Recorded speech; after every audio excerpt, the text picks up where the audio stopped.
और वचन देहधारी हुआ और हमारे बीच में जीरा किया। प्रभु मेरा जीवन ले, तेरा होवे अभी से, ले समय की वो भी हो, तेरी स्तुति करने को, तेरी स्तुति करने को। ग्रहण कर इन हाथों को, इनसे तेरी सेवा हो। मेरे पाँव भी योग्य कर, कि काम करे जीवन भर, कि काम करे जीवन भर। पानी लेके तेरी ही गाऊं स्तुति प्रभु जी, ले होठों को भर संदेश, कि सुनाऊं देश विदेश, कि सुनाऊं देश विदेश। प्रभु यीशु मसीह के प्रिय और मधुर नाम में एक बार फिर से मैं रेवरेंड शरद लाल आप सभी का इस ऑनलाइन आराधना में स्वागत करता हूं। प्रभु का धन्यवाद हो कि उसने हमें एक और समय दिया है कि हम पवित्र विश्रामवार दिन में परमेश्वर के वचन से अपने जीवन संबंधी उन बातों को सीख सकते हैं जहां पर हम अपने विश्वास में बेहतर हो सकेंगे और साथ ही हमारा जीवन और संपूर्णतः हमारा जीवन जो है परमेश्वर की महिमा में काम में आ सकेगा। प्रियो, मैं आज आपके साथ कुछ ऐसी बातें शेयर करना चाहता हूं जो मेरे शरीर से है, क्योंकि परमेश्वर ने इस शरीर को अपनी महिमा के लिए बनाया है। और मैं आज आपके साथ कुछ शरीर के एक ऐसे हिस्से के बारे में बातचीत करूंगा जो वास्तव में हमारे लिए जरूरी है कि इसकी इन बातों को हम समझें। और वो ये है कि क्या मैं अशुद्ध होठ वाला मनुष्य हूं? क्या मैं अशुद्ध होठ वाला मनुष्य हूं?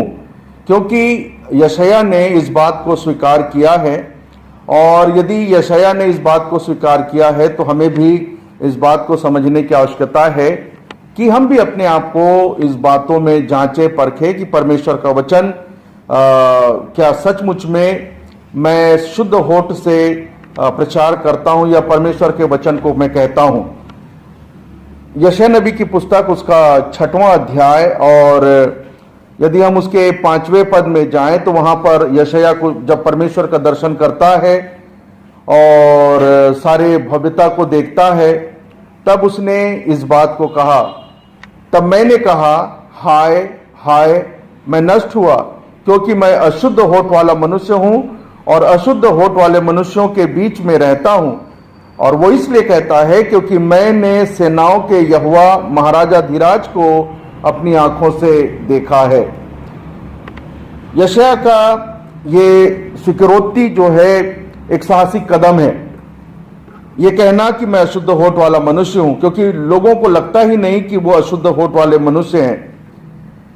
सबसे बड़ी बात जो है मुझको जो समझ में आती है वो ये है कि प्रभु उसके साथ तो था, प्रभु यशायाह के साथ था, परंतु यशायाह परमेश्वर के साथ नहीं था।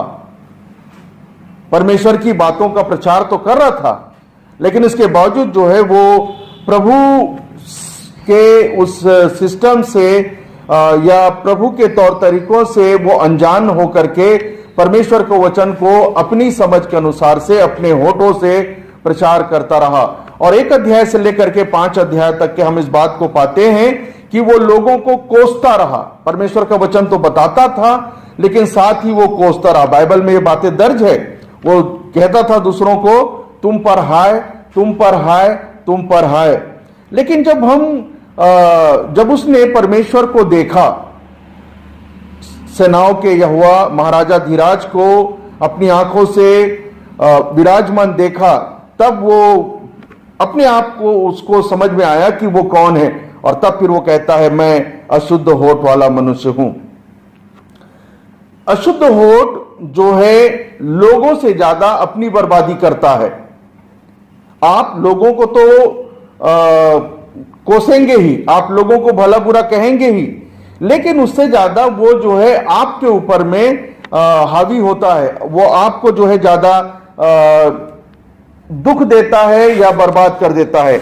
अब एक उदाहरण मैं आपके सामने रखना चाहूंगा। गिनती की पुस्तक यदि हम निकालें, उसके 12वें अध्याय में हम आए, जहां पर मूसा और उसकी बहन मरियम और उसका भाई हारून है। अब जो है यहां पर दूसरे पद में, गिनती की पुस्तक उसका 12वां अध्याय दूसरे पद में उन्होंने कुछ इस प्रकार से कहा, उन्होंने कहा क्या यहोवा ने केवल मूसा ही के साथ बातें की है? क्या उसने हमसे भी बातें नहीं की? उनकी यह बात यहोवा ने सुनी। अब उसके बाद हम 9वें पद में आए। अब इस बात को लेकर के परमेश्वर जो है कितना नाराज हुआ।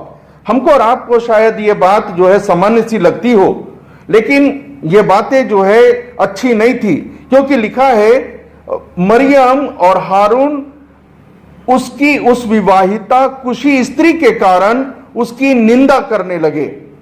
और तब जो है परमेश्वर का 9वें पद में लिखा है, तब यहोवा का कोप उन पर भड़का और वो चला गया। और उसके बाद हम जो है 12वें पद में पढ़ते हैं कि मरियम को कोढ़ हो गया।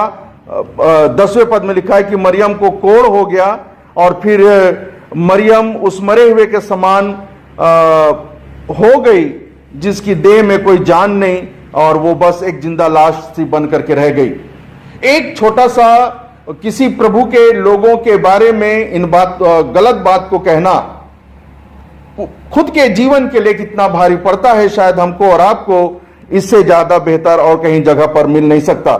यदि हम इफिसियों की पत्री उसके 4थे अध्याय में आए, इफिसियों की पत्री उसका 4 अध्याय और उसका 9वां पद, 29 पद यदि हम देखें तो बाइबल कहती कि कोई गंदी बात तुम्हारे मुंह से न निकले, पर आवश्यकता के अनुसार वही निकले जो उन्नति के लिए उत्तम हो, ताकि उससे सुनने वाले पर अनुग्रह हो। परमेश्वर का वचन हम प्रभु के लोगों के लिए केवल यही संदेश लेकर के आता है कि हमारे होठों से, हमारे मुंह से कोई ऐसी बात न निकले जो किसी के बर्बादी का कारण हो। फिर यदि हम भजन संहिता की पुस्तक उसका 19 अध्याय निकालें, भजन संहिता की पुस्तक और उसका 19 अध्याय और उसका 14 पद, 19 अध्याय और इसका 14 पद में हम पढ़ें तो यहां पर कुछ इस प्रकार से लिखा है, मेरे मुंह के वचन और मेरे हृदय का ध्यान तेरे सन्मुख ग्रहण योग्य हो। हमारा जीवन कुछ ऐसा होना चाहिए प्रियो, और इसीलिए हमारे लिए अत्यंत आवश्यक है कि मैं इस बात को समझने लगूं कि क्या मैं अशुद्ध होठ वाला मनुष्य हूं। हम प्रभु के लोग हैं, हमको कैसी बातें करनी चाहिए, उन सारी बातों को जो है मैं अब एक एक करके आपके सामने रखना चाहता हूं। यशायाह नबी प्रभु का जन था, प्रभु का सेवक था, वो उसकी सेवकाई में लगा हुआ था, लेकिन फिर भी वो कहता है कि मैं अशुद्ध होठ वाला मनुष्य हूं, क्योंकि वो दूसरों को कोसता रहता था। अब मैं आपके सामने प्रभु के लोग जो हैं उनके दो भाग को या दो जीवन को मैं आपके सामने रखना चाहता हूं। एक वो होते हैं जो परमेश्वर के होते तो हैं लेकिन परमेश्वर की नहीं मानते, अर्थात परमेश्वर के अनुसार वो जीवन नहीं करते, ना तो बोलते हैं, ना तो चलते हैं, ना तो सुनते हैं, बस उनको जो अच्छा लगता है वो वही करते हैं। तो यदि एक जिसको अपन कहें कि दुष्ट जन, बाइबल में बहुत सी जगहों पर यह शब्द आया है दुष्ट जन, तो जो दुष्ट व्यक्ति होता है, दुष्ट जन होता है, वो किस प्रकार की बातें बोलता है। नीति वचन की पुस्तक में यदि हम चले जाएं उसके 10वें अध्याय में, नीति वचन की पुस्तक उसका 10वां अध्याय और उसका 32वां पद, आखिरी लाइन, तो उसका आखिरी लाइन को यदि हम पढ़ें तो परंतु दुष्टों के मुंह से उलटफेर की बातें निकलती है। ये वो लोग होते हैं जो हमेशा उलटफेर की बातें करते रहते हैं, और बाइबल इनको दुष्ट कहता है। दुष्टों के मुंह से, जो प्रभु की बातों का पालन नहीं करते, वे लोग हैं। अब आइए हम और बहुत सारी बातों को देखना शुरू करें। 7 अध्याय, यदि हम नीति वचन का ही 7वां अध्याय और 21 पद को लेकर के पढ़ें तो वहां पर लिखा है, ऐसी बातें कह कहकर उसने उसको अपनी प्रबल माया में फंसा लिया और अपनी चिकनी चुपड़ी बातों से उसको अपने वश में कर लिया। ये होते हैं प्रिय दुष्ट लोग। उनकी बोल ऐसी लुभावनी होती है, वो ऐसा चिकना चुपड़ा होता है कि व्यक्ति उसमें फंस जाता है। और फंसने का मतलब होता है कि बर्बादी, क्योंकि ये स्पष्ट है कि कोई व्यक्ति यदि फंसा है तो वो निश्चित ही उस दशा में है जहां पर वो बर्बाद होने जा रहा है। यदि भजन संहिता की पुस्तक उसका 22 अध्याय हम निकालें और 7वें पद को पढ़ें तो वहां पर लिखा है, वे सब, अर्थात जो दुष्ट लोग हैं, जो प्रभु की बातों का पालन नहीं करते, वे सब जो मुझे देखते हैं मेरा ठट्ठा करते हैं और ओट बिचकाते और यह कहते हुए सिर हिलाते हैं। वो होठ का बिचकाना मतलब है कि कुछ गलत बातें कहना। होठ का बिचकाने का मतलब होता है कि व्यक्ति के बारे में अच्छी राय उनकी नहीं है, और इसलिए ये बातें जो है दुष्ट लोग ही किया करते हैं। यशायाह नबी की पुस्तक उसका 59 अध्याय यदि हम वहां पर निकालें तो दुष्ट लोग और किस प्रकार की बातें करते हैं ये हमें देखने मिलेगा। 59 अध्याय यशायाह नबी पुस्तक का उसका 3 पद, क्योंकि तुम्हारे हाथ हत्या से और तुम्हारी उंगलियां अधर्म के कामों से अपवित्र हो गई है, तुम्हारे मुंह से तो झूठ और जीभ से कुटिल बातें ही निकलती है। ये है दुष्ट लोग, झूठ बोलते हैं, कुटिलता की बातें निकलती है उनके मुंह से, और ये लोगों को बर्बाद करने के लिए होता है। भजन संहिता की पुस्तक यदि हम चले जाएं 140 अध्याय, वहां पर भी भजनकार बहुत सारी बातों को लिखता है। भजन संहिता की पुस्तक 140 अध्याय 3 पद, उनका बोलना सांप का काटना सा है, उनके मुंह में नाग सा विष रहता है। और फिर 9वें पद में यदि पढ़ें तो लिखा है, मेरे घेरने वालों के सिर उन्हीं का विचारा हुआ उत्पात पड़े। दाऊद प्रधान बजाने वाले दाऊद का यह भजन है, वो कहता है कि उनका बोलना सांप का काटना सा है, उनके मुंह में नाग का सा विष रहता है। और दाऊद कहता, प्रभु जी ये उन्हीं पर पड़े, उनका ये विचार, उनकी ये बोल केवल उन्हीं पर आ पड़े। यदि हम नीति वचन की पुस्तक उसका 24 अध्याय निकालें, नीति वचन की पुस्तक उसका 24 अध्याय और उसके 2 पद में पढ़ें तो यहां पर कुछ इस प्रकार से लिखा है, क्योंकि वे उपद्रव सोचते हैं और उनके मुंह से दुष्टता की बात निकलती है। दुष्ट लोग ऐसे होते हैं, अपशब्द कहने वाले ऐसे होते हैं, वे कभी भी कुछ अच्छी बात लोगों के लिए कह नहीं पाते। और यदि हम 28 पद में आ जाए, इसी 24 अध्याय के 28 पद में, तो वहां पर कुछ इस प्रकार से लिखा है, व्यर्थ अपने पड़ोसी के विरुद्ध साक्षी न देना और ना उसको फुसलाना। बाइबल स्पष्ट कहती है वे उपद्रव सोचते हैं, तो बाइबल का कहना है कि व्यर्थ में अपने पड़ोसी के विरुद्ध साक्षी ना देना, ना उसको फुसलाना। और एक पद और यदि हम निकालें, नीति वचन की पुस्तक का 16वां अध्याय, नीति वचन पुस्तक का 16 अध्याय और उसके 27 पद को मैं आपके सामने पढ़ूंगा, जहां पर इस प्रकार से लिखा है, अधर्मी मनुष्य बुराई की युक्ति निकालता है और उसके वचनों से आग लग जाती है। अधर्मी मनुष्य अर्थात जो परमेश्वर की बातों को नहीं मानते, उसकी बातों का पालन नहीं करते, बुराई की युक्ति निकालता है और अब जब बोलता है तो लोगों के जीवनों में आग लग जाती है। और यदि हम उसी का 30वां पद पढ़ें तो यहां पर लिखा हुआ है, आंखें मूंद लेने वाला छल की कल्पनाएं करता है और होठ दबाने वाला बुराई करता है। हमने देखा पहले भी कि होठ बिचकाना, होठ दबाना, ये जो है बुराई को प्रकट करता है। प्रियो, जैसे हम इस बात को जानते हैं कि आप जब किसी के लिए कुछ कहते हैं तो उससे ज्यादा असर आपको पड़ता है। जैसे हमने मरियम और मूसा और हारून के संबंध में देखा। मरियम मूसा के विवाह से खुश नहीं थी, उसका भाई उससे खुश नहीं था, और वो फिर ये बात कहने लगे कि क्या परमेश्वर ही इससे बात करता है। एक अलग एटीट्यूड था, एक नेगेटिव एटीट्यूड था, और इसीलिए परमेश्वर क्रोधित हुआ और उनको दंड दे दिया, मरियम को खास करके जो कोढ़ से भर गई। जैसा मैं कह रहा हूं कि जब हम अपशब्द कहते हैं या किसी के लिए बुरा कहते हैं तो उससे ज्यादा नुकसान मुझको होता है। यदि हम नीति वचन की पुस्तक का 18वां अध्याय और उसके 7वें पद को पढ़ें तो लिखा है, मूर्ख का विनाश उसकी बातों से होता है और उसके वचन उसके प्राण के लिए फंदे होते हैं। क्या खूबसूरत बात है परमेश्वर के वचन में। हर एक उन मनुष्यों के लिए जो लोगों को कोसते हैं, लोगों के लिए भला बुरा बोलते हैं। बाइबल कहता है कि ऐसे लोग मूर्ख होते हैं और वे अपने बातों के कारण से विनाश होते हैं, और वचन जो है जो वो बोलते हैं उसके कारण से उनका प्राण भी मुसीबत में आ जाता है। यदि हम सबोपदेशक की पुस्तक निकालें, उसका 10वां अध्याय, सबोपदेशक की पुस्तक और उसका 10वां अध्याय और उसके 12वें पद के दूसरे लाइन को पढ़ेंगे तो यहां पर लिखा है, परंतु मूर्ख अपने वचन के द्वारा नष्ट होते हैं। मूर्ख लोग अर्थात कोसने वाले, भला बुरा कहने वाले लोग अपने वचन के कारण से नष्ट होते हैं। और इसीलिए बाइबल हमें यह चिताती है। नीति वचन की पुस्तक उसका 13 अध्याय और 3रा पद, नीति वचन की पुस्तक उसका 13 अध्याय और 3री पद, ये परमेश्वर का वो स्वभाव है जो हम मनुष्यों के लिए प्रकट है। बाइबल में हम इस बात को पाते हैं, यहेजकेल नबी की पुस्तक में इस बात का वर्णन है कि परमेश्वर किसी पापी मनुष्य के मरने से प्रसन्न नहीं होता। परमेश्वर किसी पापी मनुष्य के मरने से प्रसन्न नहीं होता कि वो पाप में ही मर जाए।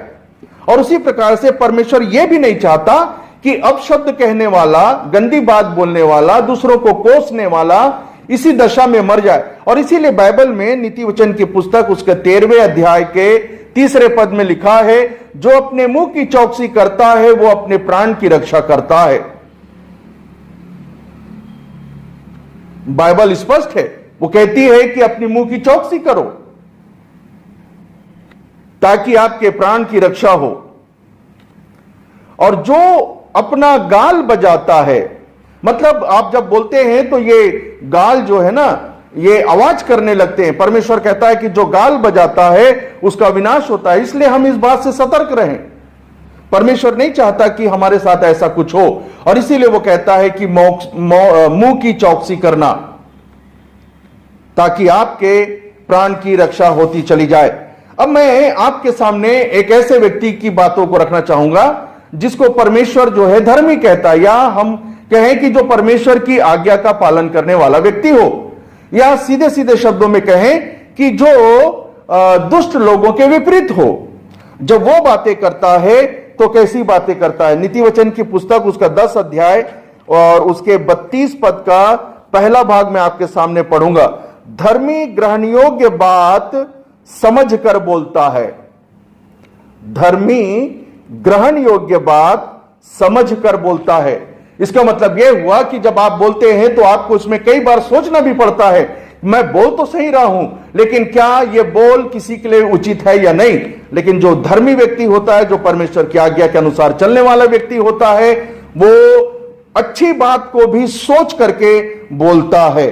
और वो जब बोलता है तो किस किस प्रकार की बातें बोलता है, आइए हम ध्यान से इस बात को भी समझने की कोशिश करें। भजन संहिता की पुस्तक उसका 45 अध्याय और उसका 2रा पद। भजन संहिता की पुस्तक उसका 45 अध्याय और 2रा पद। तू मनुष्यों की संतानों में परम सुंदर है, तेरे ओठों में अनुग्रह भरा हुआ है, इसलिए परमेश्वर ने तुझे सदा के लिए आशीष दी है। ये जो है, यदि हम जाएं 45 पद के ऊपर में, यदि आपके पास नए प्रकार की बाइबल है तो उसमें लिखा है राजा के लिए विवाह गान। ये एक ऐसे राजा की बात की जा रही है, अर्थात परमेश्वर की बात की जा रही है, प्रभु यीशु मसीह की बात की जा रही है। तू मनुष्यों की संतानों में परम सुंदर है, तेरे ओठों में अनुग्रह भरा हुआ है। ये धर्मी व्यक्ति बोलता है। फिर दूसरी बात जो है इसमें, यदि हम नीति वचन की पुस्तक उसका 15 अध्याय निकालें, नीति वचन की पुस्तक उसका 15वां अध्याय और उसका 4था पद, तो वहां पर इसलिए लिखा है, शांति देने वाली बात जीवन वृक्ष है। धर्मी व्यक्ति शांति देने वाली बात करता है, जो लोगों के लिए जीवन वृक्ष ठहरता। अर्थात वृक्ष एक ऐसी चीज है जो फलवंत होती है, और लोग जो है जब शांति देने वाली बात करते हैं वो फलवंत होते हैं। अर्थात वो बहुत सारी आत्माओं को जीतते चले जाते हैं, बहुत सारी आत्मा उनके जीवन में जुड़ती चली जाती है। भजन संहिता की पुस्तक उसका 51 अध्याय निकाले, भजनकार दाऊद यहां पर कुछ बातें कहता है। भजन संहिता 51 अध्याय और उसका 15वां पद, हे प्रभु मेरा मुंह खोल दे, तब मैं तेरा गुणानुवाद कर सकूंगा। परमेश्वर के लोगों का मुंह, उसके होठ परमेश्वर की बड़ाई करने वाला होता है। एक धर्मी व्यक्ति परमेश्वर की बड़ाई करता चला जाता है। यदि हम भजन संहिता की पुस्तक उसका 71 अध्याय 71 और उसके 23 पद को पढ़ें, तो यहां पर लिखा है, जब मैं तेरा भजन गाऊंगा तब अपने मुंह से और अपने प्राण से भी जो तूने बचा लिया है जय जयकार करूंगा। कितनी सुंदर बात है। मेरे ख्याल से हमें इस बात को समझना चाहिए कि जब हम बपतिस्मा लेने की बात करते हैं तो हमें संपूर्णतः बपतिस्मा लेना चाहिए।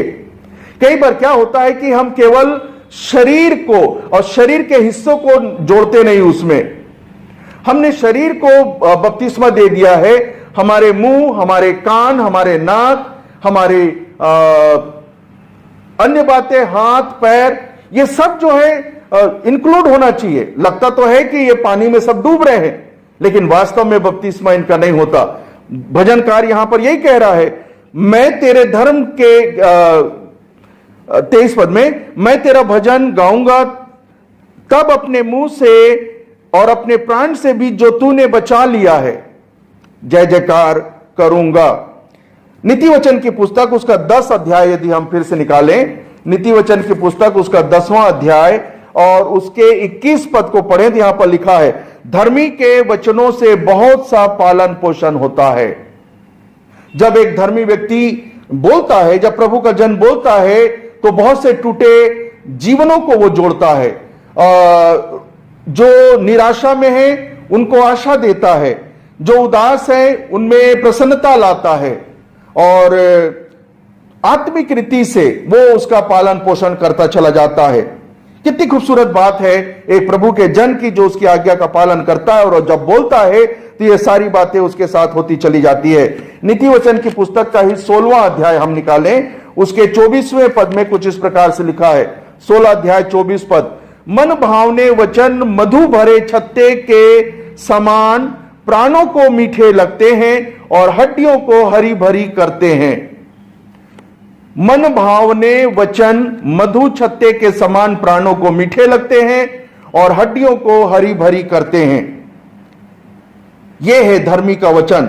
और सबसे बड़ी बात जो धर्मी के वचन या मुंह में होती है या उसके होठों से निकलती है, वो भजन संहिता की पुस्तक उसका 40 अध्याय, भजन संहिता की पुस्तक उसका 40वां अध्याय और उसका 9वां पद, मैं आपके सामने इसको पढ़ना चाहूंगा। मैंने बड़ी सभा में धर्म के शुभ समाचार का प्रचार किया है, देख मैंने अपना मुंह बंद नहीं किया, हे यहोवा तू इसे जानता है। जब धर्मी व्यक्ति बोलता है तो वो परमेश्वर के शुभ समाचार का प्रचार करता है, और वो कहता है कि मैं सुसमाचार के प्रचार के लिए अपना मुंह बंद नहीं किया। पौलुस जैसे लोग इस बात को बेहतर समझते हैं कि परमेश्वर ने जो उसे बचाया है उसका काम उसे करना है, और इसीलिए वो कहता है कि मैं सुसमाचार सुनाने से लजाता नहीं। वो हर पल हर अवसर पर शुभ समाचार या सुसमाचार जो है लोगों को सुनाता चला गया। और इसीलिए पौलुस ने बहुत सारी कलीसिया स्थापित किया, जिनमें से 9 हमारे बाइबल में दर्ज है। ये जो इफिसियों की पत्री या जितने भी पौलुस की पत्री है ना, 9 प्रेरितों के काम और रोमियो की प्रेरितों के काम के बाद रोमियो की पत्री से लेकर के इब्रानियों की पत्री तक पौलुस की ही पत्री है, और जो ये बताती है कि उसने कितना सुंदर काम किया और अपने होठों का इस्तेमाल किस प्रकार से वचन के प्रचार और लोगों के जीवनों को बचाने के लिए किया। प्रियो, मैं आपके सामने कंक्लूजन रखना चाहता हूं। आज परमेश्वर हमारे होठों को इस्तेमाल करना चाहता है। ध्यान से सुनिएगा, आज परमेश्वर हमारे होठों को इस्तेमाल करना चाहता है। हर एक के पास अलग अलग प्रकार के वरदान हैं। क्या मैं परमेश्वर के लिए गीत गा करके अपने होठों से उसकी महिमा प्रशंसा करूंगा, और वो गीत जो दूसरों के लिए आत्मिक बल का कारण बनेगा? क्या मेरे होठ गवाही के लिए उठते हैं या किसी अन्य बातों के लिए? क्या मैं प्रचार अपने होठों से प्रचार करता हूं? क्या मैं लोगों के जीवन के छुटकारे के लिए बातें बोलता हूं? ऐसी ढेर सारी बातें हैं जिसको परमेश्वर जानता है, और इसलिए वो चाहता है कि हम जो इन वरदानों से भरे पड़े हैं, हम परमेश्वर के लिए अपने होठों को इन सारी बातों के लिए हम इस्तेमाल करें। यदि मान लो परमेश्वर मुझसे और आपसे कहे कि मैं चाहता हूं कि तू अपने होठों को मेरी महिमा के लिए इस्तेमाल करे, तो हम क्या कहेंगे? मेरा और आपका क्या कहना है? चलिए मैं एक उदाहरण के साथ आपके सामने इस बात को रखना चाहता हूं। निर्गमन की पुस्तक निकालें, निर्गमन की पुस्तक उसका 6वां अध्याय और उसके 12 पद और 30 पद को हम पढ़ेंगे। 6वां अध्याय 12 पद और 30 पद। यहां पर यहोवा ने मूसा से कहा है कि तू जा करके राजा फिरौन से कह कि इजरायलियों को अपने देश में से निकाल दे कि वो अपने देश चले जाएं। परंतु 12वें पद में लिखा है, परंतु मूसा ने यहोवा से कहा, देख इजरायलियों ने मेरी नहीं सुनी, मैं फिरौन मुझ भद्दे बोलने वाले की कैसे सुनेगा? क्या मैं, जब परमेश्वर मुझको अपनी महिमा के लिए बुलाता है कि मैं होठों से उसकी स्तुति, उसका प्रचार, उसकी गवाही की काम करूं, तो क्या मैं ये कहता हूं कि प्रभु जी मैं तो भद्दा होठ वाला मनुष्य हूं, मेरी बोली लोगों को समझ में नहीं आती? यदि 30 पद को पढ़ें तो 30 पद में लिखा है, परंतु मूसा ने यहोवा को उत्तर दिया, मैं तो बोलने में भद्दा हूं, और फिर फिरौन मेरी कैसी सुनेगा? आप जानते हैं मूसा की हकीकत। प्रेरितों के काम निकाले, एक खूबसूरत चीज प्रेरितों के काम में लिखा हुआ है। लूका जिसका लेखक है प्रभु यीशु मसीह का चेला, उसके 7वें अध्याय को निकाले। लूका रचित सुसमाचार प्रेरितों के काम उसका 7वां अध्याय और उसके 21 और 22 पद को। जब फेंक दिया गया तो फिरौन की बेटी ने उसे उठा लिया और अपना पुत्र करके पाला। अब यह मूसा के बारे में है कि लोग जब उस समय जो यहूदी पुरुषों को मारा जा रहा था, तो उसकी मां ने डर के मारे उसको नदी में डाल दिया, जिसको लिखा हुआ है कि उसको या यूं कहे कि फेंक दिया। तो वो नदी में बहता हुआ फिरौन की बेटी के पास आ पहुंचा, वो उसको उठा करके पालती है। और तब फिर 22वें पद में लिखा है, मूसा को मिस्रियों की सारी विद्या पढ़ाई गई और वो वचन और कर्म दोनों में सामर्थी था। मतलब वो जबरदस्त बोलने वाला था और काम भी बड़े साहसिक करता था, क्योंकि राजा की बेटी का बेटा हुआ, और इसलिए उसके जीवन में यह बात हमको मिलता है। हमारे भी जीवन में ऐसी ही बातें हैं। हम कोई बहाना नहीं कर सकते परमेश्वर के सामने। परमेश्वर को मालूम है कि हम किस प्रकार के लोग हैं। हमारा जीवन, हमारी होठ विशेष करके किस प्रकार की है, उसे वो इस्तेमाल करना चाहता है। कितना भी मूसा ने बहाना किया, परमेश्वर ने बोला नहीं नहीं नहीं, नहीं मैं तुझे ही भेजूंगा। जरूर है कि उसने कहा कि तू चल, तेरा भाई तेरे बदले में बोलेगा, लेकिन हम उसके बाद पाते हैं कि मूसा ने हारून ने कभी कहीं कुछ नहीं बोला, केवल मूसा ही बोलता रहा। हमें और आपको परमेश्वर इस्तेमाल करना चाहता है। याद रखें प्रियो, हमारे लिए बातें बड़े गर्व की है। यदि हम इस बात को भूल जाए तो हमारे लिए मुश्किल भी हो जाएगा, क्योंकि बाइबल में लिखा है, याद रखिएगा, प्रभु हमको हमारा जब न्याय करेगा ना, तो संबंध में लिखा है, और मैं तुमसे 36वें पद, 12 अध्याय के 36वें पद में, मत्ती रचित सुसमाचार, और मैं तुमसे कहता हूं कि जो जो निकम्मी बातें मनुष्य कहेंगे, न्याय के दिन वे हर एक उस बात का लेखा देंगे। और फिर 37 में लिखा है, तू अपनी बातों के कारण निर्दोष और अपनी बातों के कारण दोषी ठहराया जाएगा। मैं किस प्रकार की बातें करता हूं? भजन संहिता की पुस्तक उसका 12वां नीति वचन की नहीं, भजन संहिता की पुस्तक उसका 12वां अध्याय निकाले, फिर 12वां अध्याय और उसके 3रे पद को हम पढ़ें। भजन संहिता की पुस्तक उसका 12 अध्याय और 3रा पद, यहां पर इस लिखा है, प्रभु सब चापलूस होठों को और उस जीभ को जिससे बड़ा बोल निकलता है काट डालेगा। यदि हमने परमेश्वर के लिए अपने मुंह और अपने होठ और अपनी जीभ को महिमा के लिए इस्तेमाल नहीं किया, तो न्याय हमारा कुछ इस प्रकार से होने वाला है। और ऐसा ना हो, इसलिए आइए हम सब एक प्रण कर ले। अय्यूब की पुस्तक में जिस प्रकार से लिखा हुआ है, मैं चाहता हूं कि हम सब उसे निकालें।